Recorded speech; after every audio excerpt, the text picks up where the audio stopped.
Good day.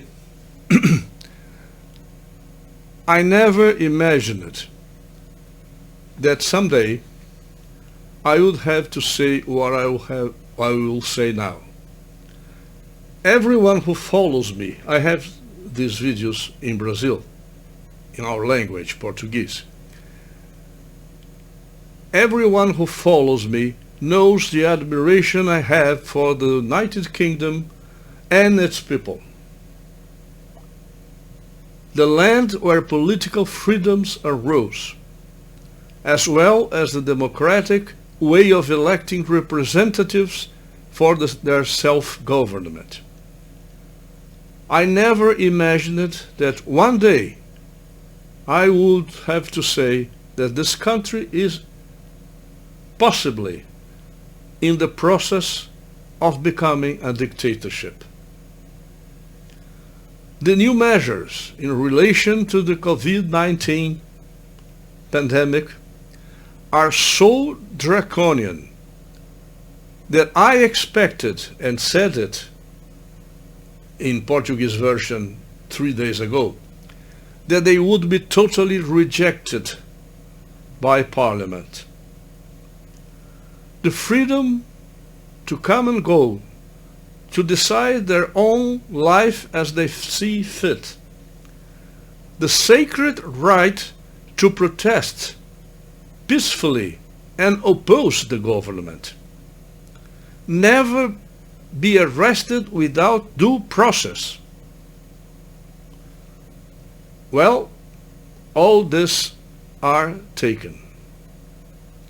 People now might be arrested and taken into their homes or worse places.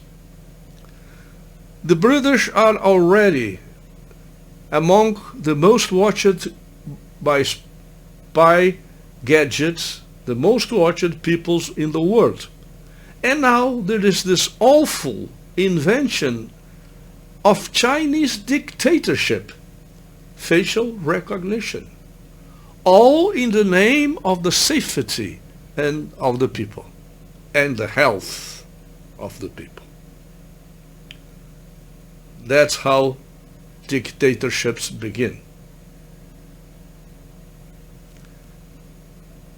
Postponement of elections at all levels for 1 year, from educational authorities, police commissioners, local councils, and even to Parliament if necessary.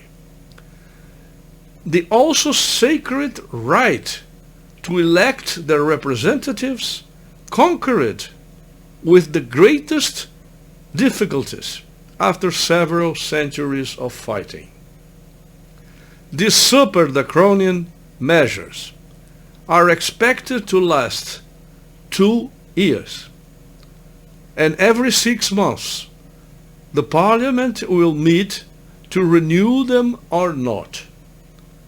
But I ask, will there be a Parliament in Westminster in the next 6 months?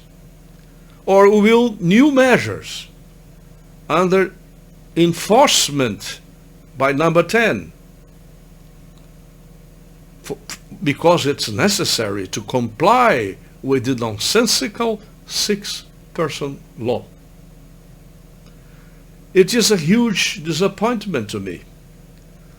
I have always defended the Conservative Party and the Prime Minister Boris Johnson for his excellent performance in conducting Brexit.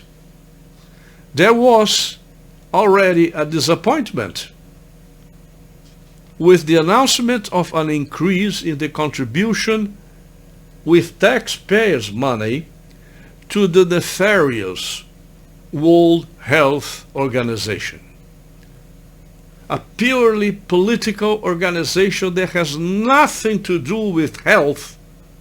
Nothing. It's only a political organization that nowadays is run by an Ethiopian terrorist, not even a doctor. She is not a physician. A terrorist and genocide appointed by the Chinese dictator Xi Jinping. This terrorist, who is the director of World Health Organization, left 400,000 people die in 3 cholera outbreaks when he was minister of his own or health of his own country. That's the man who runs World Health Organization today. Margaret Thatcher and Winston Churchill must be having tantrums in their deathbeds. Not to mention other so valiant people who have made this position of Prime Minister worthy of respect and admiration from all countries of this planet.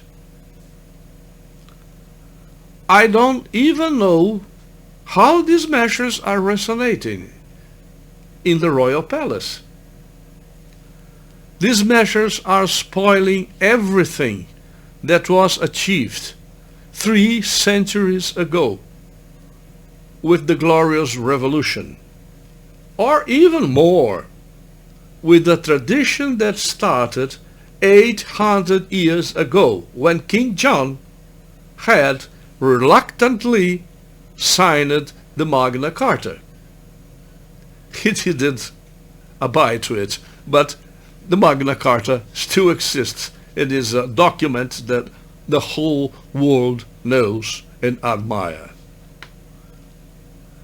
It is with great regret that I say that this even be considered in the land of the political freedom, where the political freedom was born. I hope that the opposition movement, which exists not only among the people, but among conservative backbenchers, will be able to prevent the destruction of the centuries of freedom and democracy. I already know that yesterday in the Parliament practically nothing has been achieved against these measures. The measures will take effect now, and the executive promised a parliamentary review in 6 months. Exactly what was already foreseen before. But the popular uprising, even with the police aggressions that have already started, imagine the Scotland Yard of my teenage memories from Conan Doyle, Agatha Christie, Edgar Wallace, and many others. I hope the people will be able to circumvent these stupidities.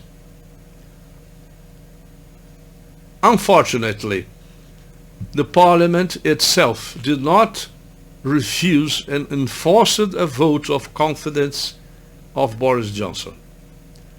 I can see the real British pride and bravery in the words of the Mayor of Middlesbrough, Andy Preston, who has said he is prepared to defy the new tighter lockdown restrictions.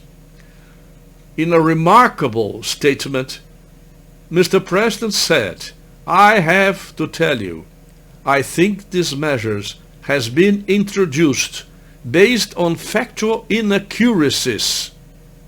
And I agree with him. As a doctor, I am a doctor, retired, but a doctor anyway. And a monstrous and frightening lack of communication and ignorance. Mr. Preston added, "As things stand, we defy the government and we do not accept these measures. Fear, dread has gripped a people that have conquered the world, won innumerable battles and wars against strong enemies. a parliament that has subjected kings, strong kings, are seized by an irrational fear. I am very sad, and I hope that this people will mirror itself in the great Nelson, and become again the Britannia that ruled the waves, and Britons never, never shall be slaves, not even slaves of their own fears. Thank you.